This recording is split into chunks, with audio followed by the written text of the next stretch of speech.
आज जो आप टॉपिक देखने वाले हैं वो है अपना इनडेफिनाइट इंटीग्रेशन। तो सबसे पहले अपने पास कुछ बेसिक थिंग्स है इसकी, जैसा कि आपने डेरिवेटिव में देखा है, derivative of g of x with respect to x, इसका मतलब D D X of g of x। इसकी अगर वैल्यू है अपने पास तो f ऑफ x, एक कौन सा ही फंक्शन है g ऑफ x, उसका अगर derivative with respect to x लिया तो उसकी वैल्यू है अपने पास f ऑफ x।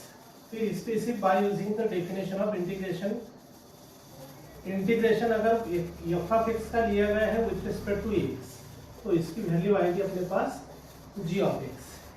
तो जैसा derivative of g of x का विथ रिस्पेक्ट टू x है f ऑफ x, तो फिर वैसे ही integration of f of x with respect to x is equal to g of x। लेकिन इसमें एक टर्म अपने पास ऐड हो जाती है, वो है कांस्टेंट ऑफ इंटीग्रेशन c। तो ये जो सिंबल है अपने पास, इसको बोलते हैं इंटीग्रेशन। इसके साथ अगर इसको लिया तो इसको बोलते हैं फिर integration with respect to x। जैसे ये derivative with respect to x, derivative with respect to x, वैसे ये integration with respect to x। तो कौन से ही फंक्शन का अगर डेरिवेटिव एक दूसरा फंक्शन है तो दूसरे का अगर इंटीग्रेशन लिया तो पहला फंक्शन g ऑफ x। इसका एक बेसिक एग्जांपल देख लेते हैं। समझो कि अपने पास डेरिवेटिव ऑफ sin x की वैल्यू है cos x। तो डेरिवेटिव sin x अगर cos x है तो इसको cos x का इंटीग्रेशन अगर विथ रिस्पेक्ट टू x लिया है तो इसकी वैल्यू आएगी अपने पास sin x और plus constant of integration c। तो ये है अपने पास derivative g of x, f of x, तो f ऑफ x का इंटीग्रेशन g ऑफ x। वैसे सेम अगर डेरिवेटिव ऑफ sin x है तो वो अगर अपने पास cos x है तो cos x का integration with respect to x आएगा sin x प्लस c। कुछ स्टैंडर्ड एग्जांपल देख लेते हैं फिर अभी।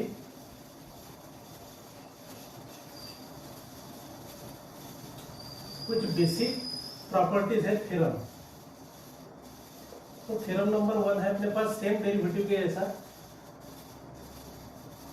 दो फंक्शंस है f ऑफ x और प्लस g ऑफ x।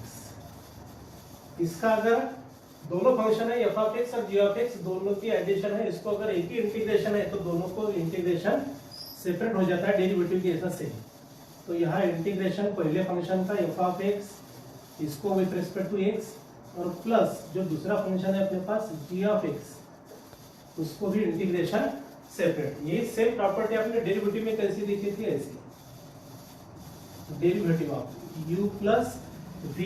तो डेरिवेटिव दोनों फंक्शन को separate, where u is the differentiable function of x and v is also differentiable function of x। तो क्या देखा था आपने डेरिवेटिव में, du बाय dx और प्लस dv बाय dx। जैसा डेरिवेटिव दोनों फंक्शन को एडिशन में सेपरेट, सेम वैसे ही इंटीग्रेशन में भी अपने पास दोनों फंक्शन को इंटीग्रेशन सेपरेट होता है। जैसे एडिशन की प्रॉपर्टी सेम टू सेम अपने पास सब्ट्रैक्शन की भी वही प्रॉपर्टी है। थ्योरम नंबर 2, फिर integration of f of x और plus minus g of x। Addition ये सब्ट्रैक्शन, तो दोनों को इंटीग्रेशन सेपरेट हो जाएगा, लेकिन in terms of minus sign. पहले फंक्शन को इंटीग्रेशन सेपरेट, माइनस साइन यहाँ और ये भी यहाँ,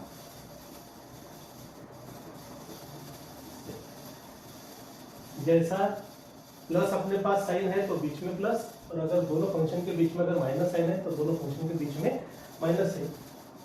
और ये है एक्चुअली कोरोलरी या फिर theorem number 3, integration of k into f of x, where k is a constant.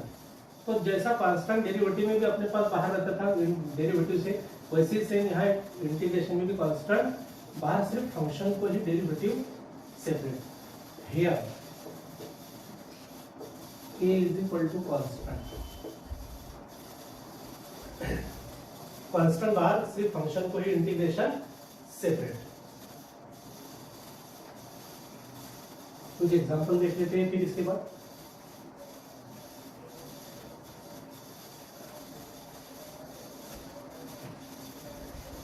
Evaluate करना है सब।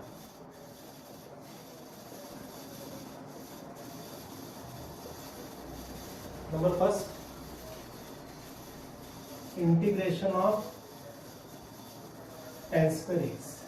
तो tan स्क्वायर x का इंटीग्रेशन लेना है with respect to x। Solution let R. तो integration of tan square x as it is.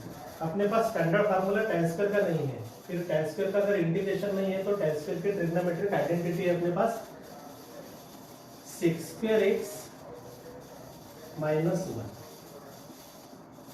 यह है ट्रिग्नोमेट्रिक आइडेंटिटी। sec स्क्वायर की वैल्यू अपने पास, अपने tan स्क्वायर की वैल्यू अपने पास sec square x minus 1।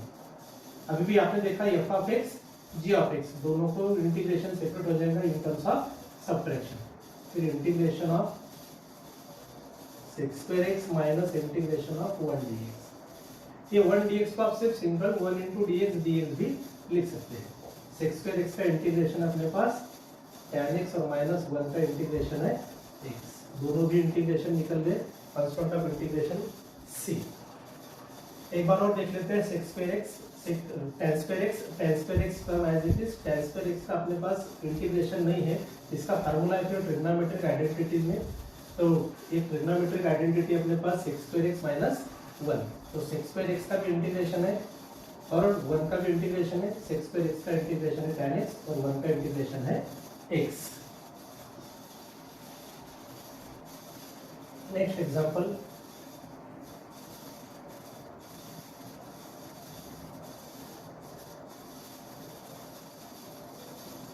cos 2x upon sin square x।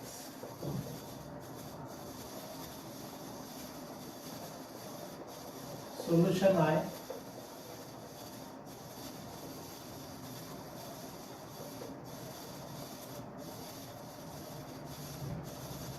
Numerator में अपने पास है cos 2x और यहाँ है sin स्क्वायर x। फिर cos 2x के अपने पास फार्मूले है डबल एंगल में 1 माइनस 2 sin स्क्वायर x और upon sin square x।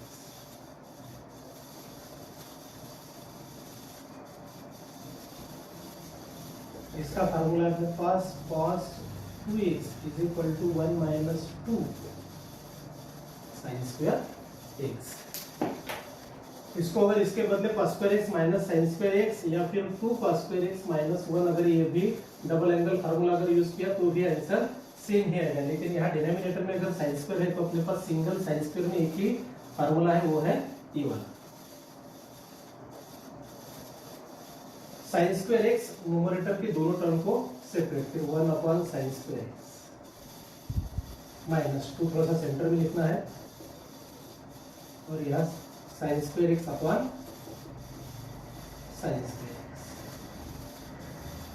1 upon sin square की वैल्यू क्या है अपने पास, cosec स्क्वायर x माइनस यहाँ क्या हो जाएगा sin स्क्वायर x कैंसिल।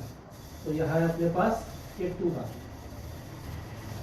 दोनों का भी इंटीग्रेशन है, इसलिए दोनों को इंटीग्रेशन सेपरेट।